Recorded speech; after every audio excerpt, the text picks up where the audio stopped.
For 2 whole years, I have not been able to sit near a fire. My psychiatrist claims it's post-traumatic stress caused by isolation and the forest fire. But she does not know the truth. She does not know what I saw. The face. The face of him. Let me start from the beginning. When I passed the bar exam in California in the summer of 2003, I was 26 years old. I had been preparing for that exam for years. And when I learned the results, I felt such euphoria that I spent the next week in a whirlwind of banquets, expensive restaurants, and bottles of champagne, some of which I could hardly afford. I called everyone I knew, accepted congratulations, and made grand career plans. 8 days after getting the results, I was supposed to meet my mother for lunch. My brother and I grew up without a father. He died when I was 15. Mom was everything to us. She was so proud of my achievement, I think she told all our neighbors within 5 blocks. That day, my brother and I were running late. I sat in the restaurant watching the clock, trying to reach first my mother, then my brother. With every passing minute, a vague unease grew inside me. A feeling I tried to suppress with logic. Traffic, dead phone battery, anything, but something inside me already knew. My brother called as I was leaving the restaurant. I heard his voice, broken, gasping, and something inside me snapped. They had been about to come to me when Mom suddenly collapsed. My brother called an ambulance. They arrived within minutes, rushed her to the hospital, and immediately took her into surgery. But she didn't survive. A brain aneurysm. The doctors said it was one of the largest they'd ever seen. The only consolation, she didn't suffer long. Death came quickly. The next week is almost a blur to me. My brother could not come to terms either. The funeral arrangements were handled by our grandfather and our aunt on our father's side. I stopped answering congratulatory messages. The champagne in my apartment was replaced by cheap vodka. I drank to stop thinking, to stop feeling the yawning emptiness where the person I did all this for once was. When I finally sobered up, an existential crisis washed over me. For years, I chased that goal. It defined my entire life, and now I had achieved it. But what was the point if life could, in a single moment, take away what truly mattered? I worked like a man possessed to pass that damned exam, and now that I had, I didn't care anymore. The worst were the congratulations. The people in legal circles did not know about my mother's death. They wrote, called, offered to meet, and celebrate. I was enduring the worst grief of my life, and had to read those enthusiastic messages and come up with excuses why I couldn't meet. Their praise felt like empty words. I know this sounds ungrateful, but that's how I felt then. I understood I was in a very dark place mentally.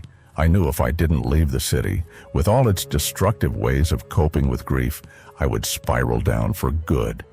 I needed to escape, to be alone with my thoughts, in a place where I could process everything at my own pace. After a brief search online, I stumbled upon an opportunity that felt like salvation. In America's vast national parks, deep in the wilderness, stand special structures, fire lookout towers. But not all are true towers. Some are strategically placed, single-story cabins perched on high ground, offering sweeping views of the surrounding forests. These towers are staffed seasonally by Forest Service employees, fire watchers. Their job? To watch the forest for signs of fire, smoke, flames, lightning strikes. They spend long hours scanning the horizon through binoculars, consulting maps to pinpoint coordinates. Upon spotting anything suspicious, they relay precise information to dispatchers. Their reports channel firefighting teams into action. It's a solitary job, demanding focus and patience. Life there is Spartan, but for those strong enough in spirit to volunteer, it offers a vital service to nature and to society. From the moment I read about it, I was captivated. I couldn't think of a better way to spend a summer than in a secluded tower deep in the American wilderness, surrounded by green trees, endless blue sky, and the wild calm of nature. I imagined myself in one of those towers, watching the smoke on the horizon, armed only with a notebook and a radio, their only link to the world beyond. It felt like a way to escape. Maybe, just maybe, to find some peace amidst the chaos of my grief. But landing that job wasn't as simple as packing a bag and heading into the woods. Fire watcher positions, especially places like Oregon with its vast forests and infamous fire history, were surprisingly competitive. First, I had to find where to apply. After digging through expired listings, I found a current summer position in the Umatilla National Forest in northeastern Oregon. The application process was straightforward, but tough. The Forest Service demanded high standards. I had to submit a resume and a cover letter tailored to show I could handle both isolation and responsibility. My law degree didn't exactly fit, but I emphasized my ability to work independently. I highlighted my attention to detail, sharp from years of legal research, and assured them of my mental stability. I also had to prove I was physically fit. Some towers require hiking with gear or basic maintenance chores. I had to get certified in first aid, cramming it all into a weekend course. They ran a background check on me. I even had to complete online modules about fire detection and radio protocols. The Forest Service wanted people who could spot a plume of smoke miles away, report it precisely, and stay calm under pressure. So, I studied regional maps, learned the basics of topography, and figured out how to use the Osborne Fire Finder the tool watchers rely on to pinpoint fires. There was also a phone interview. They grilled me about how I'd handle weeks of loneliness, poor cell reception, and the occasional bear encounter. I told them I needed that solitude as much as they needed a reliable person. After a couple of nerve-wracking weeks, they called. I was accepted, given a tower for the summer starting in June, and sent a packet with instructions on how to get there, what to bring, and a strict warning: no running water or electricity. The conditions were harsh, but I think that was the point. I wanted to strip everything back to basics, be alone with my thoughts and my loss, and maybe find a way to make peace with it all. The journey to the tower was an adventure in itself. I left Dayton, heading northeast into Oregon's wild heart. I took the North Toohey Road, which climbed higher and higher between green hills, crossing blue mountains. The air grew colder with elevation, and the landscape opened up into breathtaking vistas stretching to the horizon. When I arrived, I parked at the tower's base. It was a boxy structure mounted on a 3-meter concrete foundation, built first in 1949, then upgraded with metal shutters and weatherproof siding. In the late 80s, I met the ranger I'd been arranged to meet. He was an older man in a green uniform with a weathered face. He made his rounds, showing me the essentials: an outhouse, an upgraded model with a chemical toilet, a propane stove, a radio for smoke reports, and, most importantly, the Osborne Fire Finder. We climbed the stairs to the cabin, a cozy 4x4 meters with windows on every side. The ranger walked me through the daily log. "You'll either get used to the silence," he said, "or it will drive you mad." Then, with a smile and a handshake, he handed me the keys, wished me luck, and drove away down the road in his truck. Fire watcher life settled into a quiet but steady rhythm. Mornings started with coffee brewed on the propane stove. Then I'd step out onto the gallery, binoculars in hand, scanning a 360-degree panorama. To the west, the Columbia River shimmered. To the south, the snow-capped peaks of the Wallowas. On clear days, I could see as far as Idaho to the east, and the Seven Devils Mountains about 80 miles away. As morning slipped into afternoon, I tended to my duties, making sure the cabin and its equipment stayed in working order. But beyond that, there was mostly nothing. Just me, myself, and the endless quiet. There were beautiful moments, loneliness, sunsets, ceilings of stars at night. But over time, the difficulties surfaced. Isolation was both a burden and a blessing. Days without human voices made my thoughts endlessly loop, sometimes making me feel like I was magnifying my grief by cutting myself off from those who truly understood. The lack of running water meant hauling canisters from the truck, and the absence of electricity left me reliant on a battery-powered flashlight during those genuinely eerie nights. The weather was a constant gamble. Thunderstorms sometimes rolled in with terrifying fury. One threatened to spark a fire right behind the ridge. The monotony of scanning the same views hour after hour began to dull my focus. Yet the work itself kept me afloat, bringing immense calm, at least until the day I experienced what I can only describe as the strangest and most frightening moment of my life. It all began about 6 weeks after I arrived at the tower. By then, I was used to the routine. I woke at dawn, brewed coffee, and scanned the horizon. Life had become predictable, and in that predictability was a certain meditative beauty. But that morning, something changed. It was mid-July, a hot, dry day, and the air felt charged, almost electric. On days like this, the wildfire risk skyrocketed, and I was especially vigilant. Around noon, I stood on the gallery with my binoculars, methodically scanning the sectors when I noticed something unusual. A figure. About 1.25 miles away, on the slope of the ridge forming the natural edge of my observation zone. At first, I thought it was a hiker, though tourists were scarce in that part of the forest. Too remote. Too few trails. I watched for several minutes. The person just stood there, unmoving, neither pitching a tent nor photographing the scenery. They seemed to be staring right back at me. I lowered the binoculars and rubbed my eyes. When I looked again, the figure was still there, motionless, like a statue. Strange, I thought, but no more than that. Maybe they were admiring the view, maybe meditating. Different folks show up in the mountains. I returned to my duties but found myself glancing back at that spot throughout the day. The figure remained there for hours, barely moving. Only once, around 3 in the afternoon, did I see it take a few steps to the left before freezing again. By evening, the person was gone.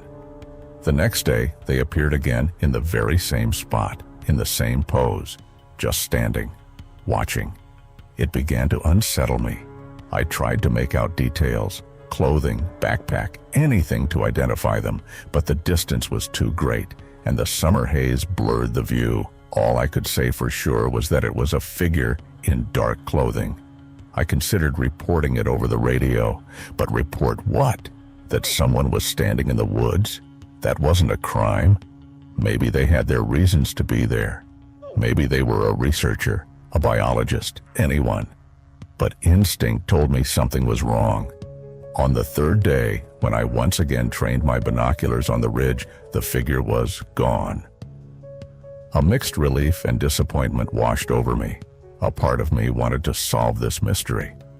Around 1 in the afternoon, the radio crackled to life. The dispatcher reported meteorologists forecasting a dry thunderstorm for the evening with strong winds and a high chance of fire ignition. They had heightened alert status for all lookout points. I needed to be especially alert for signs of smoke or flames. The thunderstorm arrived around 6 in the evening. I watched it roll in from the west, a massive black wall of clouds streaked with lightning. The wind whipped stronger, trees below bent and swayed. I closed the shutters on the cabin windows as I had been taught, bracing myself to wait out the storm. Lightning struck one after another, casting an eerie blue glow all around. The thunder boomed so loud it seemed the air itself was cracking. Inside, I counted the seconds between lightning and thunder, trying to gauge how close the strikes were. One bolt hit very near, maybe a kilometer from the tower. I saw the bright flash, smelled the ozone. Grabbing the radio, I reported the coordinates and started scanning for smoke, but no rain came. A dry thunderstorm, the exact nightmare everyone feared. When the storm passed, leaving behind a strange, uneasy silence, I stepped out onto the gallery. The sun was setting, painting the sky blood red. I picked up my binoculars and resumed my methodical sweep of the sectors. That's when I saw it, smoke.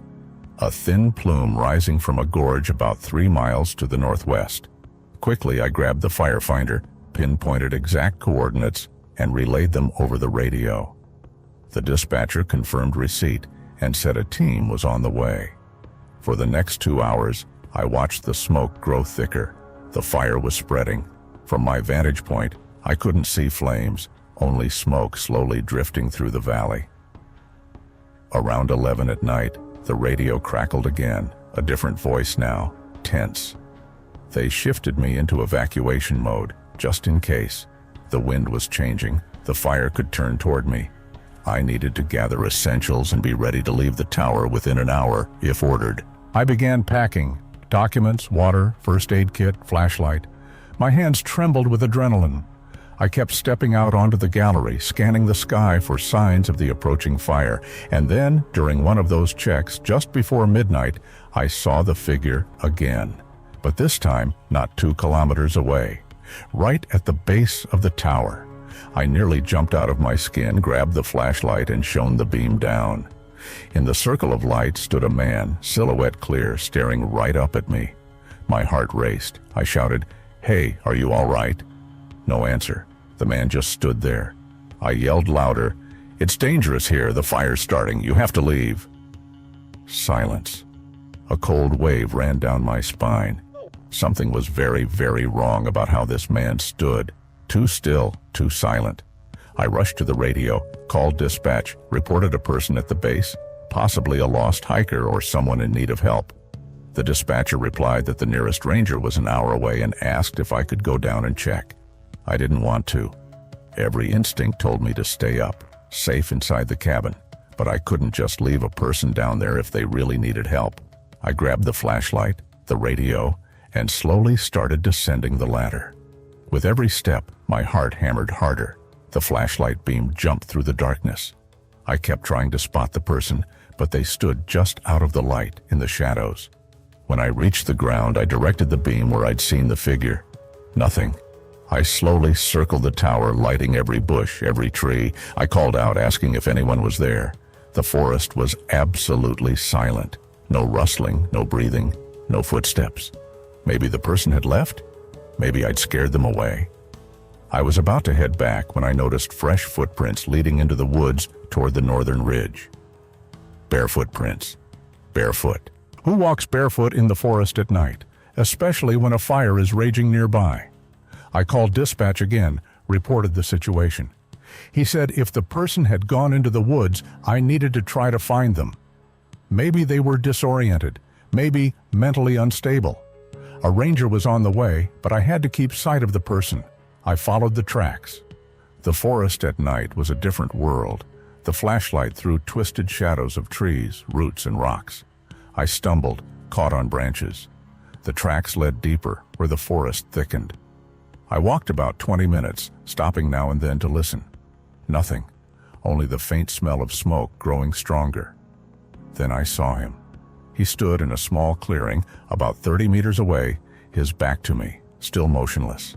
I shone the flashlight on him and froze. What I saw made me regret ever leaving the tower. The man was dressed in tattered clothes that once might have been a shirt and pants, but now hung in burnt, ragged strips.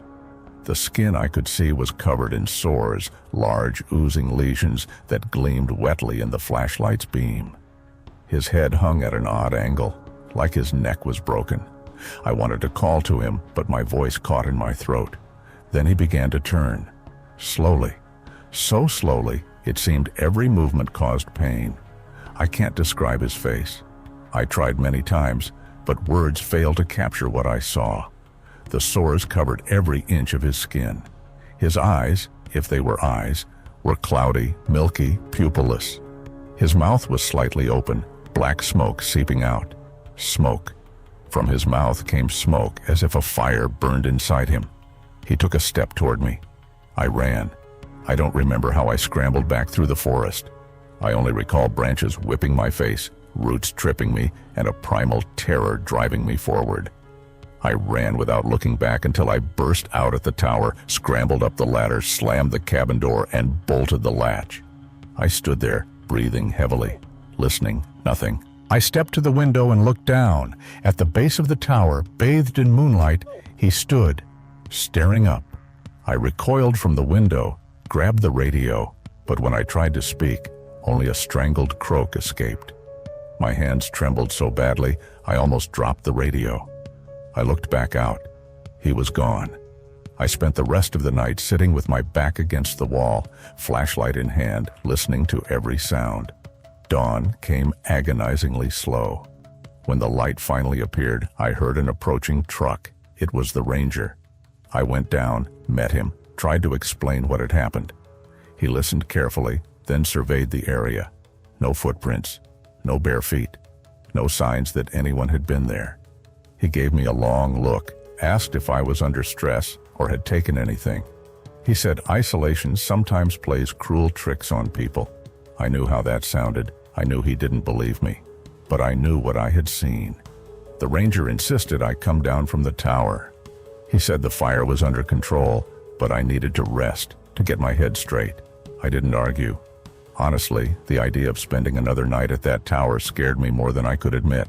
I packed my things, the few things I had, and we headed down to his truck. As we drove down the winding road, I stared out at the passing forest. It seemed unbelievable that just hours ago I had run through those trees in absolute terror. In daylight, everything looked ordinary, almost peaceful. The ranger dropped me off in the nearest town, a small settlement called Pilot Rock. He booked me a room at the only motel and said someone from the Forest Service would contact me in a day or two. It was clear he thought I was either crazy or broken from the isolation. Maybe he was right. I spent the next 3 days in that motel room, hardly leaving. I tried to make sense of what had happened, to find a rational explanation. Maybe it was a hallucination. Maybe smoke from the fire contained toxic chemicals that triggered visions. But that didn't explain the figure I'd seen 3 days in a row on that ridge. It didn't explain the barefoot footprints. It didn't explain the undeniable reality of what I saw in the forest. On the 4th day, I got a call from the Forest Service. A polite voice informed me that, given the circumstances, they deemed it best to relieve me of my duties for the rest of the season. They would pay me for the time I'd worked. They wished me well. I was fired, delicately, but fired. I didn't argue. The thought of returning to that tower, or any other tower, was unbearable. Before leaving Pilot Rock, I stopped by the local library. I don't know why. Maybe I was searching for proof that I hadn't lost my mind. I asked the librarian for old newspapers and archives related to forest fires in the region. She brought me a stack of yellowed folders. I spent hours sifting through clippings, reading about fires raging through the Blue Mountains for decades. Most articles were mundane, reports on burned acreage, evacuated towns, firefighting efforts. But one notice caught my attention. Dated August 1962. A short piece about a missing fire lookout on Mount Emily, about 20 miles from my tower.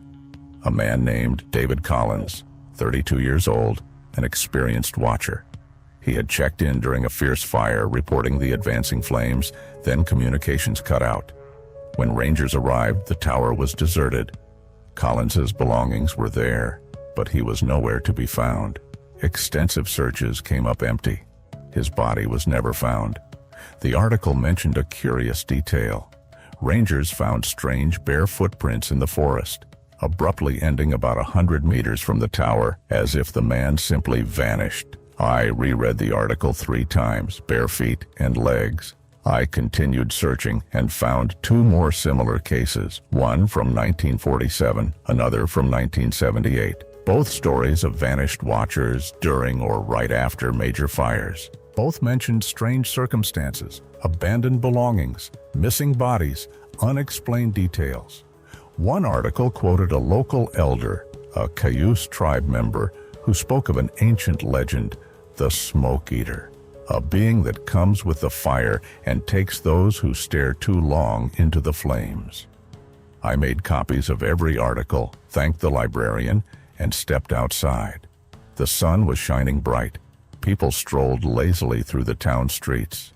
Everything looked normal, mundane, but I no longer felt safe.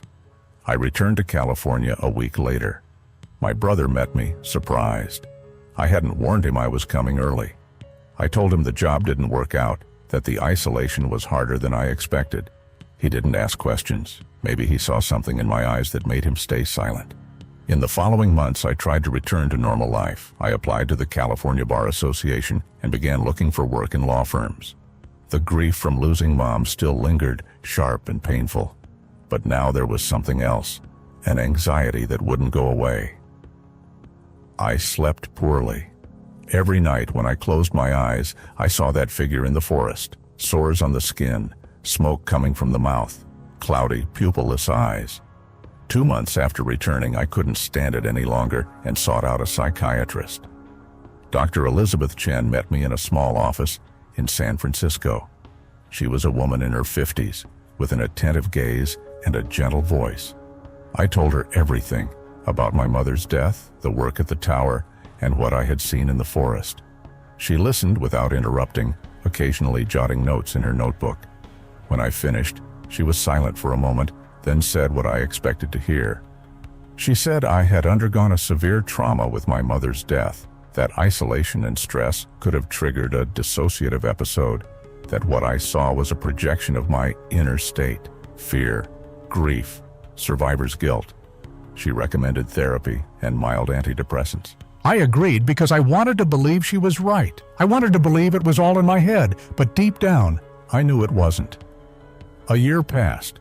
I got a job at a small law firm specializing in civil cases. I started dating, gradually rebuilding some semblance of a normal life. But I never went hiking again, or into the forest. Even city parks made me unexplainably anxious.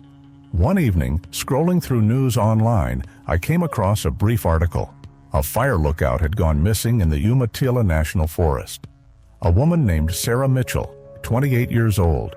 She had checked in 3 days earlier, reporting a small fire, then vanished. Her tower was found empty, belongings in place, no signs of struggle. Search teams scoured the area, but so far, no luck. The article included a phone number for anyone with information. I stared at the screen for a long time, feeling a coldness spread through my body. I knew I had to call, tell them what I had seen, about the library articles, about the legend of the smoke eater. But what could I say? That I had been visited by a smoke monster, that something lived in the forest, taking people during fires?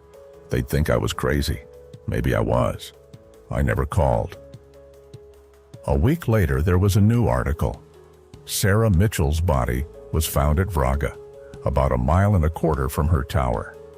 Official cause of death: fall from height.